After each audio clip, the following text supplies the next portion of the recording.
If you are dreaming of becoming an entrepreneur, why not start today, right? Analyze your current role from 3 points of view. It's the financial aspect, the career growth, and the third one is doing something meaningful.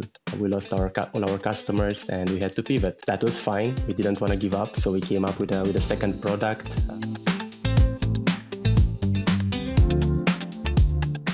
Welcome to the Productized podcast, where we dive deep into the minds of the most innovative entrepreneurs and leaders in product management and design. So for our listeners, take the chance to dive deeper into product topics with over 25 speakers and trainers. It's going to be the Productized Conference 2024. We're super excited about it.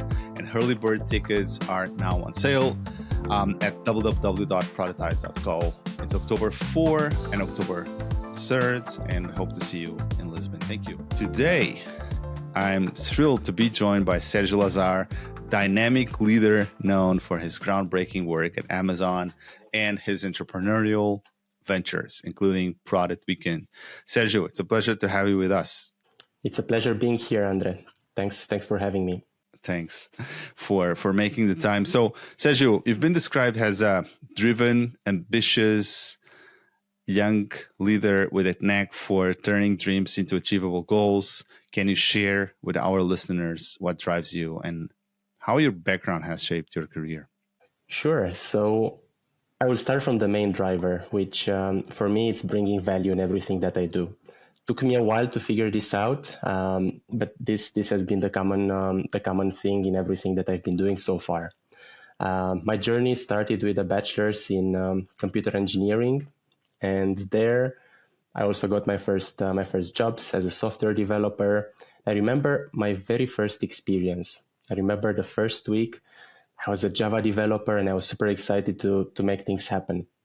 And then it was my manager who gave me a list of little tasks to do. I was an intern, and I felt the lack of an impact. What I was doing wasn't actually bringing any value. It was quite a big corporation. We were providing software for banks, and 6 months later, it was the end of the internship, and I didn't want to continue because I didn't have a big enough impact. Next experience, I decided to go for a startup, right? Something smaller. As a developer, I can have a bigger impact, right? Mm-hmm. And I had a chance to implement some cool things, but I didn't have a decision power in what we are going to implement, in the features that we are launching. And I wanted to get more involved in that. For the first years of my studies and career, because they happened kind of the same time, I wanted to experience as much as possible and understand what I want to do and which are my strengths. I was also part of a student NGO, and there I took on different responsibilities. I've organized hackathons, training events for students. I've traveled around Europe, and I wanted to take on bigger and bigger responsibilities. I was the president of the local group in Bucharest for a year. That was BEST, Board of European Students of Technology. Okay. So for a year, I was the president of the local group, and I was in charge of basically bringing value to technology students. And it was a nice experience, and I realized that rather than being a developer, I'm doing better as a project manager. That's something that works better. Yeah, I wanted to expand my horizon a bit. So for my master's, I went for data science and entrepreneurship. I also wanted to study abroad, so I studied 1 year in Netherlands and then 1 year in Germany, and that's where I fell in love with startups. Studying that entrepreneurship track, having to come up with a business idea in a course that actually ended up in a startup that I co-founded with some colleagues from my master's, and there I already knew what I want to do. I took the role, let's say, of the product person in the team. At our best, we were a team of 7 people, and What was this project about? Yeah, so we wanted to improve, to make networking accessible and easy for everybody. So we developed a software as a service. It was an app for live events, a networking app. One of those apps, you go to conferences and they help you match and get to know people with similar backgrounds and experiences. Actually, the matching algorithm was a state-of-the-art one. We're all technical students, so we wanted to bring value from a tech point of view. Mm-hmm. Things went well till the pandemic came, and all live events were canceled. So Right. we lost all our customers, and we had to pivot. And that was fine. We didn't want to give up, so we came up with a second product for online environments. We still wanted to make networking happen and make it easier for people. So we developed a bot for Slack that facilitates remote coffee breaks in companies. So basically, the interactions you'd normally have in the office during a coffee break or going outside to take a breath, we wanted to simulate those within Slack. And that went okay-ish. We launched this product in 2 months. It was super fast because we were running out of funds. But in the end, it didn't generate enough revenue. We had to get some additional jobs, right, to pay the bills, and that stayed as a side project. Yeah, it's hard to monetize these bots as well. So you have a technical background, right? I've been through your LinkedIn. I was impressed by how many projects had C++ in there. Yeah. So, are you still programming nowadays? No, I'm not. And I don't miss it, actually. Now with also the growth of artificial intelligence, generative AI, I don't feel the need to do it that much. Mm-hmm. Also with the no-code options. I'm thinking a lot about what we are doing at Product Weekend. We are using a lot of no-code and also integrations between products. So I would say I'm having the basis to understand how things are going or how things are supposed to go. And then the way you implement it, usually it doesn't require that much coding these days. Alhamdulillah. That's what I can say to that, because I was a coder back in the day, but I've been taken by the dark force as well, or the white force, depends on how you see it, right? But going still to your more technical role at Amazon. So you've implemented significant innovations at Amazon, such as, threat stopping mechanisms and scalable process improvement dashboard. So can you delve into these projects and explain their impact on from an operational and customer service point of view? Yes, of course. So after my adventure with Spotty at the startup, I need something that pays the bills, and luckily I managed to get a job in Amazon. I joined initially as an intern, as a project management intern, and then I got a permanent role. And the first thing that I wanted to do was bring value, right? Amazon has a huge number of employees, and I thought, okay, how can I contribute? How can I be at my best? And I looked for ways to innovate. During one of the first things that I did in Amazon was actually organizing an online hackathon. I would name it hackathon, which had the goal of identifying think big ideas, innovation within Amazon customer service. I've organized this hackathon with around 50 people, and there we ended up with a huge list of projects, right, of innovative solutions. So that was a hackathon. Someone told you to organize inside Amazon, or you came up to your boss and said, hey, we should do a hackathon to tackle this? Actually, my manager told me, look, we are supposed to do this in person, but then it was 2020, COVID came, and she was like, I don't know how we can make this happen. And I suggested, let's do it online. I had some experiences in the past with online hackathons, and I came up with a structure, with the whole proposal, and I implemented it. So just to clarify, is this Amazon Romania? Is this Amazon Italy? Which Amazon were you working for? So I'm working for the e-commerce, and the e-commerce has 10 stores in Europe. Basically, in each country, it's a different store. They are all named Amazon, but it's amazon.uk, .it, .de. It's a different e-commerce basically for each country, and I'm managing all the European stores, all the 10. So this is the scope. Right. From Bucharest. I was working from Milan, Actually, there is no Amazon in Romania. There is an Amazon office there, but we don't have the e-commerce. We are just supporting other stores. Right.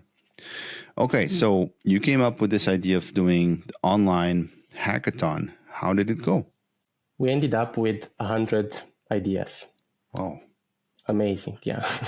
But who has the time to implement everything? So nobody. The next step was prioritizing them. And what you mentioned in the beginning, the thread stopping mechanism, this was one of the ideas. So can you explain us in very lay terms what is Sure. that and why is that important for Amazon? Sure. So when it comes to customer service, people contact Amazon to get their problems solved, right? The tricky part is sometimes you don't get your problem solved after one contact. You need to contact Amazon a second, a third, or even more in some cases. And we identified that 14% of all Amazon contacts in Europe had a thread length of 3 or more contacts. So people had to contact at least 3 times Amazon to get their problem solved in 14% of cases, which was extremely high. Besides being a negative customer experience, it was also a high business cost because customer service contacts, they cost money. The goal we wanted to come up with, of course, was to bring it to zero, to have every problem solved from the first try. But the goal we came up with actually was reaching 5%, so reducing it from 14 to 5%. That was the goal. So this was bigger than a project. We ended up creating a program around it with multiple work streams, tackling things from a different angle. And to summarize it I think it was in 1 year and a half, 2 years, we managed to achieve the goal, to bring the percentage from 14 to 5 via 3 work streams. It was a technical one. We developed some special routing of contacts. So from the second contact, you would have a specialized team supporting you with more permissions and tools to help solve your issue. Also, a special sound that agents hear, and they are made aware that this is not the first time you contact Amazon on this topic. So again, they are able to assist you better. The second work stream was process improvement. There are some processes that are quite old, and it was not possible basically to solve an issue directly. So we created this dashboard for raising these kind of processes from the agent level. Agents were able to directly raise these process improvements, and on the other side, it was a team focusing entirely on improving these processes. This was also a nice career opportunity for many people. When you improve processes, if you're able to have a good impact, it can support you a lot with promotions. And the third one was training related, coaching and training the associates to be able to stop threads, to reassure customers that we are doing our best to help them. It was from a soft skills level till also some tips and tricks on how to de-escalate contacts. All right. Did you achieve your 5%? Yes, we did it. We managed to do it. How did that impact your career? I might ask. Was that actually something that your boss came to you and said, "Oh, Sergio, congratulations, you're going to be promoted"? Wasn't exactly like that, but actually it led to a promotion. Yeah, it led to a promotion, and I want to underline two lessons that I learned, because that was quite interesting. I had to lead this program, but I didn't have a team. I didn't have people reporting into me. Still, if I'm to count all the people involved in this initiative, I think there are around 20. So it was a lot of influencing without authority. So 2 things that I learned were: the first one, create a vision that inspires people. It's something that people want to support with, even if it's not directly their responsibility. And then the second one was creating a safe to fail environment. We were doing something new here, something that could fail, right? And that was totally fine. I wanted to set the right expectations. I did it with both the leaders and the people that supported me. Like, look, we are trying to innovate here. Some things might work, some things might fail. Every decision we took was a two-way door decision, and we piloted, we tested many different ideas until we found the right ones. Mm-hmm. It was an approach, a fail fast approach, and the things that worked, the impact was clear. They really made the difference. And you didn't have a product management role at Amazon, correct? No, I didn't. It was project and program management. Those two lessons were really important, maybe to understand impact. Just trying to understand, how were you motivated to start the Jungle Retreats project in the first place? Because you were still at Amazon when you started this project. Yes, that's a very funny story, actually. The first part is not funny. It's something that I felt. It was 2021. I was working for a big corporation, right, for Amazon, and I felt the need to have a bigger impact in people's lives. I wanted to do more, and while I was having an impact with these initiatives in Amazon, I felt like I could do more. I started thinking about what's my purpose in life, right? Some existential questions, and then that autumn, I became a father for the first time, and that was an extra motivator for me that said, okay, this is the perfect moment to do something fully aligned with your life values, right? So that's how Jungle Retreats was born. It was one night. I was thinking about different business ideas over a glass of wine, and I came up with the idea of organizing retreats for professionals in order to help them identify what makes them happy and how they could build a career around their sources of happiness. Mm-hmm. Sounded quite abstract. Next morning, I told my wife about it, and she said that I'm crazy. We just had a kid.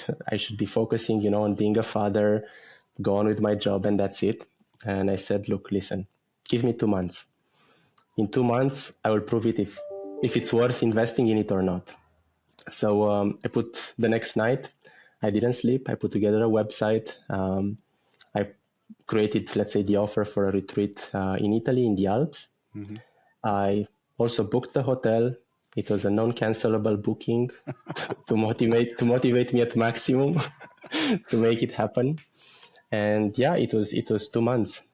We started selling tickets. We started reaching out to people, creating some awareness. And in this first retreat, we ended up having 12 participants, and we reached a break-even point. We didn't make a profit, but that was based on some mistakes on my side. But still, we proved the concept. We got great reviews from people, and we decided to organize another one. We were like, let's take it slow. Let's try with another one.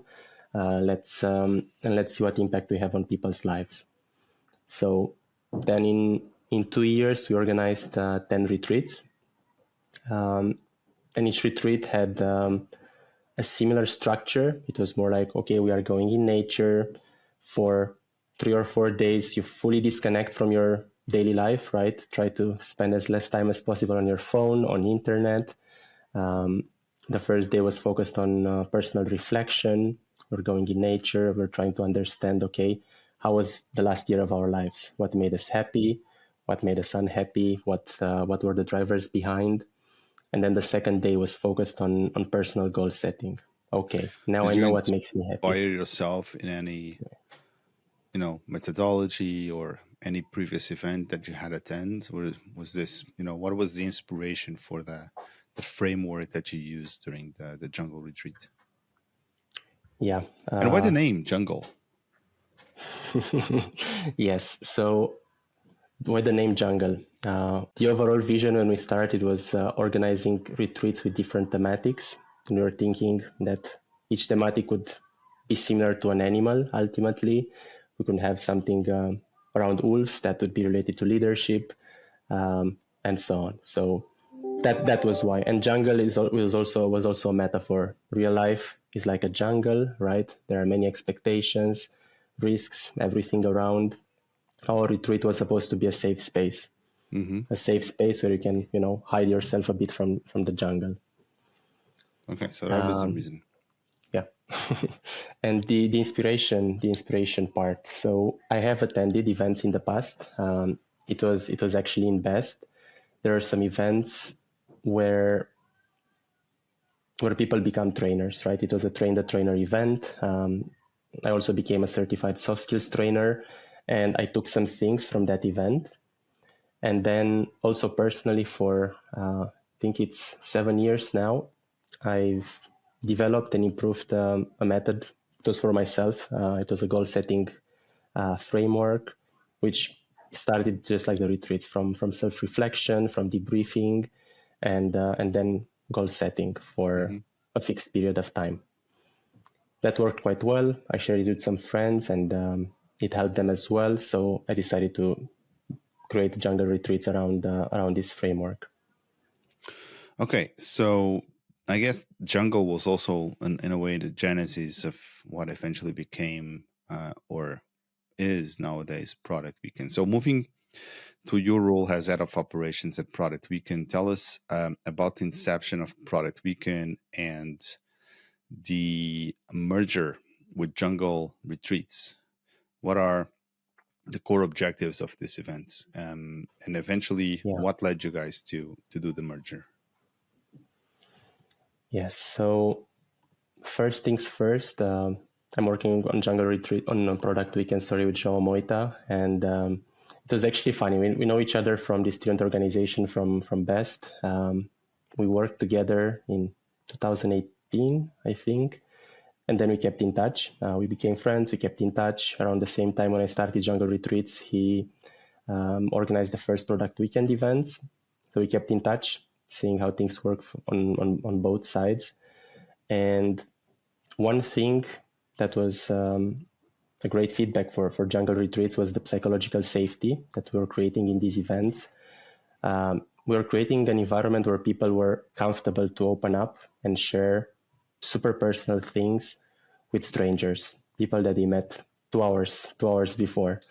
That was quite magical. The discussions and the realizations people had in these events was great. Sometimes, sorry to interrupt you, but sometimes it's actually easier, right, to open up with strangers than with people that you already know, because Yeah, that it's 24 hours. I'm not gonna maybe I'm not gonna see this person again, and if it's someone really really well, then, or it's someone you have in your life, then it stays with you, and it's something. I'm not advocating this is good or bad. I'm just saying it is kind of a fact of people interpersonal relationship. that's true. That's true. I noticed the same thing in the events. Sometimes there are people asking if they should join Jungle Retreats with their life partner. And my advice was usually, of course, it was their choice. We Right. had both people coming alone and with their partner in our events. But I would say it was better to come alone, to have some time to reflect on your own. And then, of course, discuss the realizations with your partner when you go back home. But yeah, I agree with you. And it's interesting because that's something Moita told me as well. Product people and product leaders, they shared the need of a psychologically safe space to open up, to share their challenges, to share their failures, right? And have a group of people that can first understand them, empathize with them, because being a product manager or a product person could sometimes be lonely, So and be able to get support. that's what led you guys to decide to do the merger, because you were having a fairly successful jungle retreats while working at Amazon, and your business partner João Moita was also doing Product Weekend while working for full time for another company. And at the time, you took what is considered a leap of faith, right? You both, you both Yeah, fired yourselves from exactly. your That's fairly good, well-paid that's the beauty jobs of at it. companies like Amazon, and decided to say, "Oh, let's do this project together." What was the thought process Because I guess lots of people that are listening to this, maybe if they are entrepreneurs, they already have a project on the side, and they have the same issue, right? They want to decide when should they jump. Yes. I remember when one afternoon, it was last summer, Moita called me saying, look, he was already thinking about quitting his job and he wanted to ask for an advice. I was in a similar position, so I said, let's meet for a few days. Let's have a retreat just for the two of us and decide over those days. So he came to Milan a few days later. We went somewhere in nature in the mountains for 3 days, just the two of us. And that was a really life-changing experience, I would say. we we wrote everything down. We had many flip charts. We analyzed, okay, where we are on our own. And then in the end, we thought, okay, what if we join forces? What would that mean? And we made a plan. We made a plan. The first, an important part there was the financial aspect, right? We wanted to to still be able to survive, right? And then we also thought about what we could both bring to the table. I think we have quite some complementary skills. We also worked together in the past. We knew that we work well together. And we decided to took a leap of faith, as you said. At some point, as long as it's a calculated risk, I think it's totally worth taking it and doing it. So we wanted to expand, and it was another thing on my side, right? You mentioned about jungle retreats. Cool. One of the improvement areas for jungle retreats was the product market fit.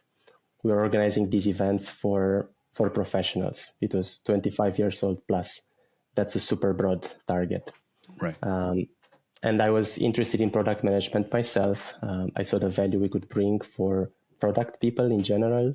So we said, okay, let's organize events for product people then. Events and of course support them in their careers in different ways. All right. So events for product people, that's what obviously it's still being done at Product Weekend. For people that are not familiar with Product Weekend, can you just give us a quick overview what it is and to whom it's designed for? Yes. So at Product Weekend, we organize the most immersive product event that there is out there. It's not a product conference or meetup or training workshop. It's a different concept that brings the best from all these three elements. We organize these 1.5 day events in the biggest tech hubs in Europe. It started in Lisbon. That's where Moita started it. But in the last months, we've expanded also to Porto, Barcelona, Berlin, Zurich. We are going now to London and Belgrade in the next weeks. So we are organizing these events for junior to mid product people. Product people here means product owner, product manager, product designer, marketing. There can even be developers that consider a career change towards product. So that's one type of event that we organize. Then for leaders, for product leaders in particular, we have the Product Weekend Retreat, and we also organize. We have a podcast, Product Weekend podcast, where we have great product leaders joining as well, and we provide also trainings for companies. One of them being on psychological safety. Okay, so let's jump into psychological safety then. The role of psychological safety in product teams cannot be underplayed, in my view. I think psychological safety is really crucial in high performing teams, especially in high stake environments. How do you cultivate this with your, within your own at product weekends on one way, but also I guess in larger event formats like the product weekend retreats that you are now designing and redesigning for the second edition now at also in partnership with the Productized Conference 2024. Yes, so where everything started was in our events, right? So we built this psychological safety, and then people started asking, but how could I replicate this at work, right? In the teams that I lead or in the team that I'm part of. And together with Moita, we started thinking, okay, maybe there is a need for a little framework here. We need to bring some clarity, right? How can we actually develop psychologically safe environments? We split things into research, academic research, right? What's out there, things that are already proven to be working. And we also brought our personal experiences in play, from organizing events, retreats, from being part of different teams in different companies. And we came up with a framework with 5 pillars. And we want to underline that psychological safety is something that can be developed. If you work and if you focus on the right things, it's something that you can create. Everybody can create, and it's not as hard as it sounds.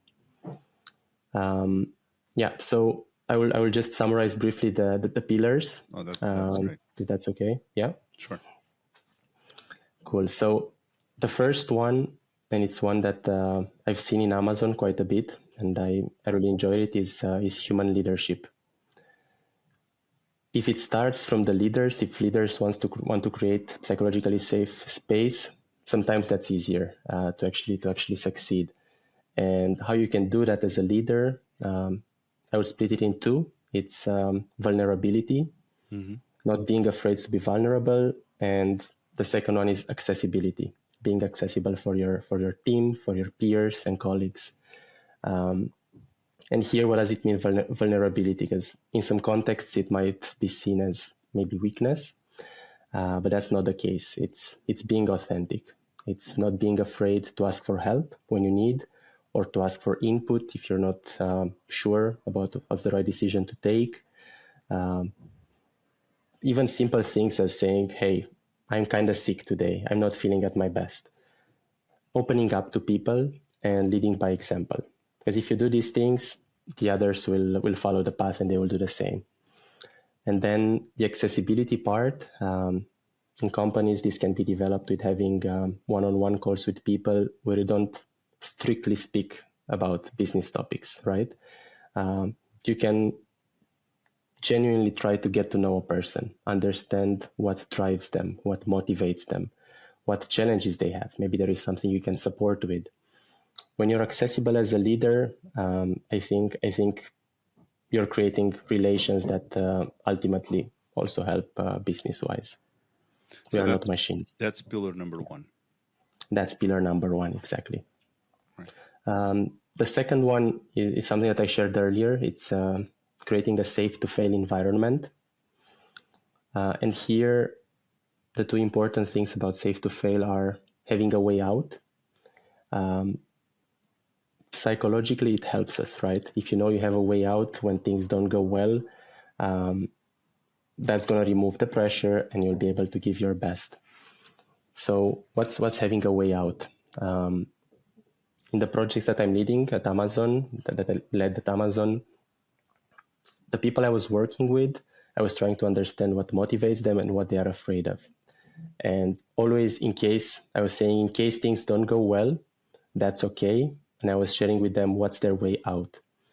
Like we can say, for example, that we tried this was the potential return, didn't work well, there is no negative impact, or having clear reasons why this didn't succeed, something that wouldn't put them in a bad position. Mm-hmm. And then the second part about safe to fail is, at the end of the day, it's not about the failures that we are having. It's about not trying, right? If we don't try, then that possibility will still be up there, and somebody else might try it another time and it could still be a failure. I think it's the mindset around failing fast and learning from this. As long as you have a learning, that was not a failure. And that's it. That's how we learn and that's how we grow. What about pillar number 3? And then we can just stay there, because I don't want you guys to give the entire framework. on the podcast. What is Okay. pillar number 3? I'm thinking which one to share now. I will go with my favorite. It's Oh, I thought you individual guys had ownership. like a specific order. Number 1 is this one. Number 2, like in a religious sect. But no, it doesn't No, have to no, be. no, no. I'm still having my favorites. I'm sorry. Go on, go on. Yes. So it's individual ownership, and Mm, this is an important one in any setup. This is an important pillar even in my family. I'm talking about it with my wife, right? It's having clear owners defined for whatever needs to be done, and having the trust that whoever owns something, they will do their part, right? Here, I would split this into self knowledge. So it's being aware, being fully aware of what you own, of what's expected from you, and what you need to deliver in the end. hmm Um, and the second, and here around ownership, ideally, you own things where you can use your strengths, Right. where you know you're going to shine. So it's knowing what you're good at, owning those things, and if there are things where you need support, not being afraid to ask for it. And the second part on ownership is communicating boundaries. This is something that's sometimes forgotten or undervalued. In everything that I do, at the beginning of each initiative, I'm having a meeting with all stakeholders where we share two things: the expectations from the initiative and from each other, and the second part are boundaries. Some example of boundaries that I'm setting at work are the hours I'm available at, right? So contact me between these hours. If you contact me outside of those hours, I will just reply next day. Also, some preferences in communication and in work. For example, if you have a blocker in your task, I would rather have you tell me directly as soon as you face it rather than waiting till the next meeting or retro. And it keeps going, right?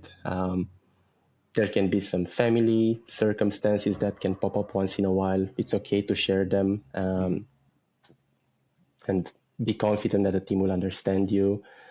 It can be anything around boundaries. So you have everybody knows theirs, right? Don't be afraid to share them.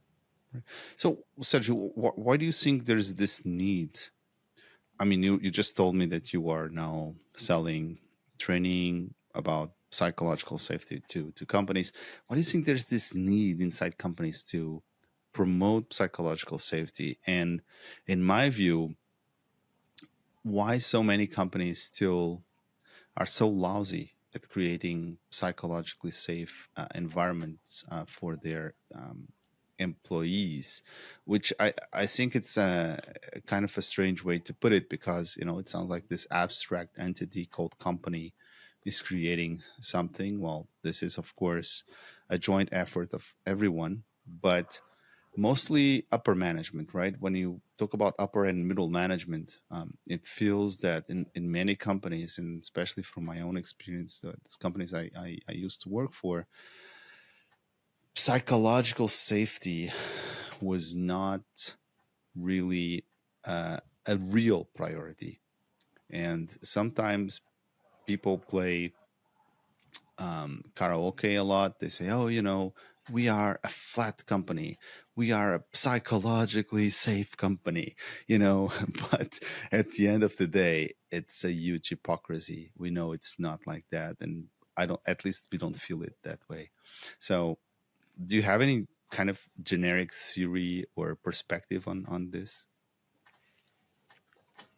Yeah, so you gave some very funny examples. Let me ask you something. Let's say before Productized, Right. can you pinpoint specific experiences in your career where you felt happy as part of the team you're part of? In my career, Yeah. yeah. So when we were creating um,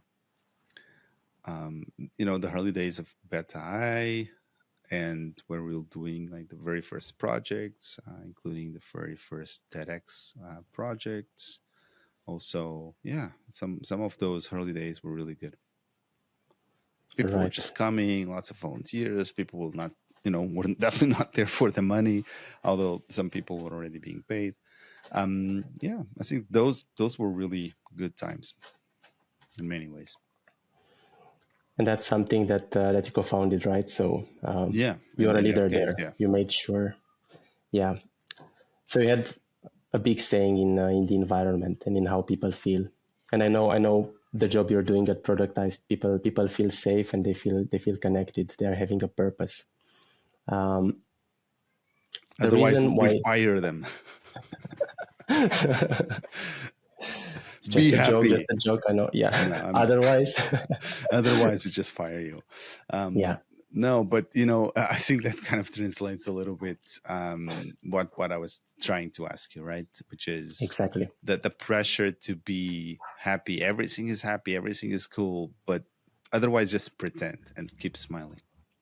I can share two reasons why I understand some companies don't invest that much in psychological safety. One of them is that at the first sight, it doesn't translate into a business metric. Hmm. At the end of the day, companies, their goal is to make money, make their shareholders happy, and psychological safety is not a priority. When the main business is not going well, when you need to deliver measurable results, this falls as a secondary or third, fourth, fifth priority. And the second part is when you're a company where people change jobs, roles, or even jobs super fast. Mm-hmm. You might say, but what's the point, right? I'm investing now. This team is doing great. They're having a great bond and everything. But then even 1 year later, half of the team won't be here. Mm. So you might say, okay, it's not worth it. We are trying to tackle both these aspects with the framework that we developed. On the second part, what we are sharing goes at the level of a company culture, right? So even if people leave, even if people change teams, there will be the same values that they follow, and when they're onboarded, right, they are made aware of these things. And once you open up, once you're onboarded the right way, things should go well from there on. Mm-hmm. Um, So this, having a good initial onboarding is critical, in your opinion. it's critical even in the employee retention, and that's how we also translate the value of this framework into, let's say, business metrics. It's employee retention.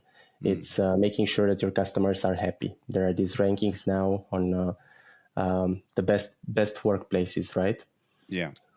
And that's something important. With psychological safety, you make sure that people are, one, happy, two, they're able to grow in their career, because by communicating boundaries, by sharing your expectations, some of these are related to growing, right? Like, I want a promotion.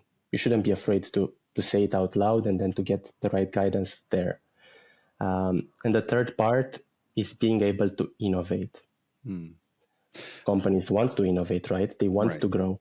But if Absolutely. you're afraid to fail, if you're afraid to be held accountable for trying new things and failing, then you'll not be able to innovate, whatever framework you use. And who's your entry point inside companies? Are you working mostly with the HR departments or innovation departments? Who's actually the most interested in bringing psychological safety inside the company? The framework, I We mean, are, or frameworks. at Product Weekend, we're mostly in touch with product people, with product leaders, right?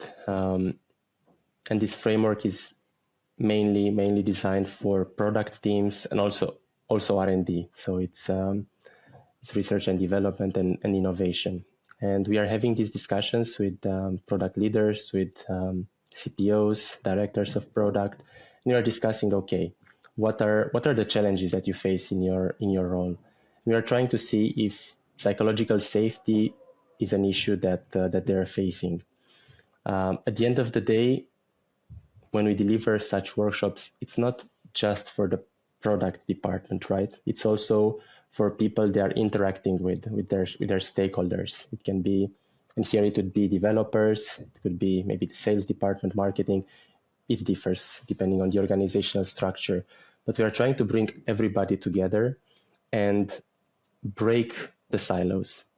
There are many companies working in silos, and if you're able to break this, you're able to even accelerate innovation, or you're able to create a fundament for creating something new, for developing something new. All right. So every journey comes with its set of challenges. I get that. But could you share some of the significant obstacles you faced and the lessons you've learned from them? Yeah. So there are many challenges indeed. One thing is being an entrepreneur. That's a challenge in itself, especially in the current economic situation. For me, a challenge was having a stable source of income and not being afraid of paying the rent, for example, or bills.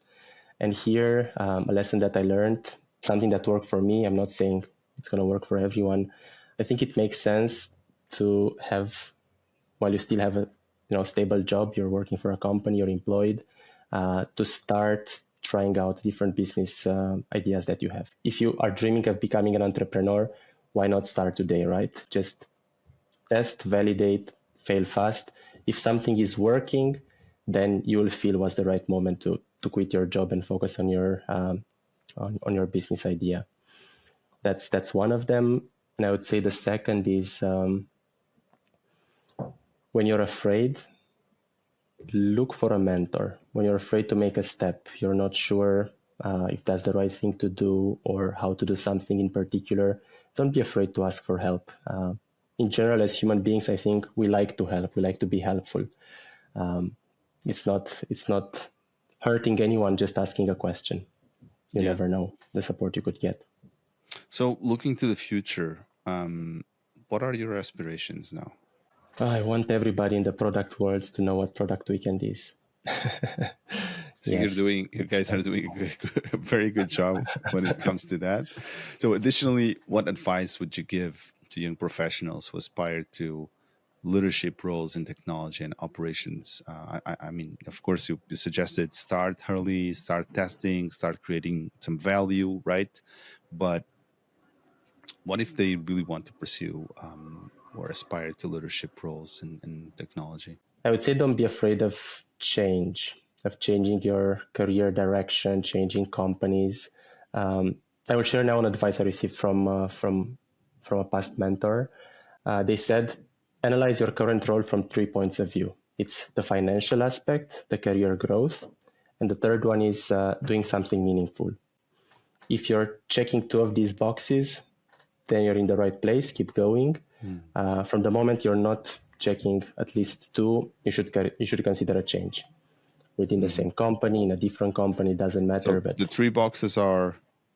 That's it's financial side, career growth, and doing something meaningful. Finding meaning in your job. Yeah. Sergio, your insights today have been incredibly inspiring.